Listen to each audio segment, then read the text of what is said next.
আসসালামু আলাইকুম, welcome back to my channel. আজ করে দেখাবো খুব সহজভাবে সেরা স্বাদে লইটা শুটকি ভুনা এবং সাথে থাকবে শুটকি মাছ কাটা, ধোয়া এবং পরিষ্কার করার পদ্ধতি। আজকে আমি খুব কম উপকরণ দিয়ে এই লইটা শুটকি ভুনাটি করে দেখাবো। আশা করি সবার অনেক ভালো লাগবে ইনশাআল্লাহ। এখানে লইটা শুটকি ভুনা করার জন্য আমি 4টি একটু বড় সাইজের লইটা শুটকি নিয়ে নিয়েছি। লইটা শুটকি একটু বড় বা একটু ছোট থাকে, তো আমি এখানে 4টি নিয়েছি। আপনারা একটু ছোট সাইজের নিলে 5টি বা 6টি নিতে পারেন। এখন লইটা শুটকির পাশের যে আঁশগুলো আছে সেগুলো একটি কেচির সাহায্যে কেটে নিচ্ছি। উপরের মাথা, লেজ, পাশের আঁশ এগুলো কেটে নিচ্ছি। আপনারা চাইলে হাত দিয়ে একটু টান দিয়েও সে কাজটি করতে পারেন। কাটা নেওয়া হয়ে গেছে, ময়লাগুলো ফেলে দিয়েছি। এখন 2 বা 2.5 ইঞ্চি সাইজ করে একটু কেটে নিচ্ছি।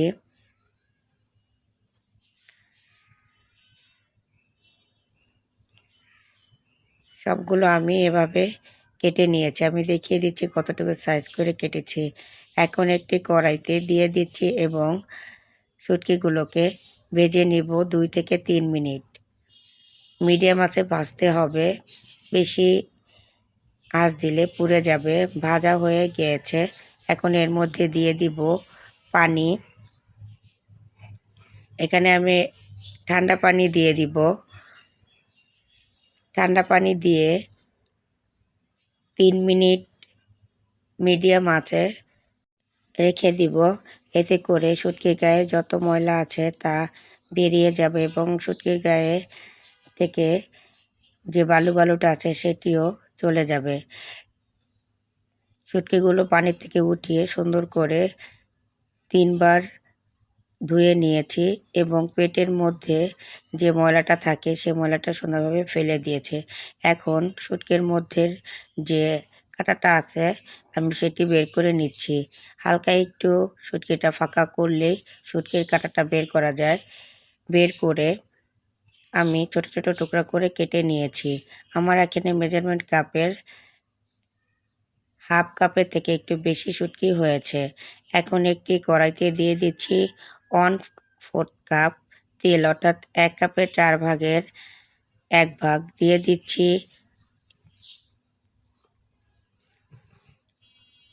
1.5 কাপ পেঁয়াজ কুচি, সাথে দিয়ে দেব হাফ কাপ রসুন কুচি। রসুনগুলোকে কিভাবে কেটেছি আপনারা একটু দেখে বুঝে নেবেন। এই রান্নায় তেল, রসুন এবং পেঁয়াজের পরিমাণটা একটু বেশি দিতে হবে। যে কোনো শুটকি রান্নায় রসুনের পরিমাণটা বেশি ব্যবহার করলে শুটকির গায়ে যে একটা গন্ধ থাকে সেই গন্ধটা আর থাকে না এবং সেই শুটকি ভুনাটার টেস্টটাও বেড়ে যায় অনেক গুণ। 2 থেকে 3 মিনিট পেঁয়াজগুলোকে ভেজে শুটকিগুলোকেও দিয়ে দিয়েছি। এখন শুটকিগুলোকে পেঁয়াজ রসুনের সাথে ভেজে নিয়েছি। আমি পেঁয়াজ রসুনটা একেবারে ব্রাউন করে ভাজিনি, কারণ আমি পেঁয়াজ রসুন শুটকির সাথে ভেজে নিব। যখন পেঁয়াজ রসুন এবং শুটকিটা ভালো করে ভাজা হবে, গুঁড়া মশলা দিয়ে দিতে হবে। দিয়ে দিয়েছি হাফ চা চামচ হলুদের গুঁড়া, 1 চা চামচ মরিচের গুঁড়া, হাফ চা চামচ ধনিয়ার গুঁড়া এবং 1/3 চা চামচ ভাজা জিরার গুঁড়া, অর্থাৎ 1 চা চামচের 3 ভাগের 1 ভাগ। দিয়ে দিয়েছি মশলা কষানোর জন্য মেজারমেন্ট কাপের 1/3 কাপ পানি এবং সাথে দিয়ে দিচ্ছি হাফ চা চামচ লবণ। লবণ দিয়ে মশলা অনেকক্ষণ ধরে কষাতে হবে। এই শুটকি ভুনায় মশলাটা একটু সময় নিয়ে কষাতে হবে। যত সুন্দরভাবে মশলা কষানো হবে ততই এই শুটকি ভুনার টেস্টটা বেড়ে যাবে। এখানে এখন দিয়ে দিয়েছি 8টি কাঁচামরিচ। আপনারা যে যেমনটা ঝাল খেতে চান তেমনি বাড়ি বা কমিয়ে নিতে পারবেন, তবে শুটকি ভুনায় ঝালের পরিমাণটা একটু বেশি দিলে অনেক বেশি টেস্ট হয়। আমি তার জন্য 8টি কাঁচামরিচ দিয়ে দিয়েছি এবং মাঝখান থেকে একটু কেটে দিয়েছি। নেড়ে মশলাটা কষিয়ে নিচ্ছি। যখন মশলা থেকে তেলটা উপরে উঠে আসবে তখন বুঝতে হবে মশলা কষানো হয়ে গিয়েছে। অবশ্যই এই মশলাটা একটু বেশি পানি দিয়ে কষিয়ে নিতে হবে। যত সুন্দরভাবে কষানো হবে ততই শুটকি ভুনার টেস্টটা বেড়ে যাবে। এখন এই শুটকি ভুনার মধ্যে দিয়ে দিয়েছি মেজারমেন্ট কাপের হাফ কাপ পানি, অর্থাৎ এখানে আমার শুটকির পরিমাণ আছে মেজারমেন্ট কাপের হাফ কাপের থেকে একটু বেশি। আমি এই শুটকিটা সিদ্ধ করার জন্য দিয়ে দিয়েছি মেজারমেন্ট কাপের হাফ কাপ পানি। এখন ঢাকনা দিয়ে ঢেকে দিব মিডিয়াম আঁচে 6 থেকে 7 মিনিটের জন্য। ঢাকনাটা তুলে নিয়েছি, আবারও নেড়ে দিচ্ছি।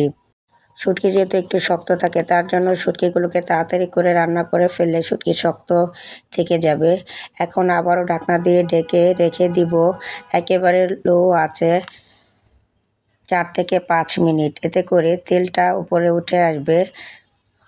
আপনারা দেখতে পাচ্ছেন আমার শুটকি থেকে তেলটা প্রায় উপরে উঠে এসেছে। চুলার আঁচ মিডিয়াম করে দেওয়ার ফলে তেলটা উপরে উঠে এসেছে। আমি আরও 2 থেকে 3 মিনিট এভাবে নেড়ে নিব।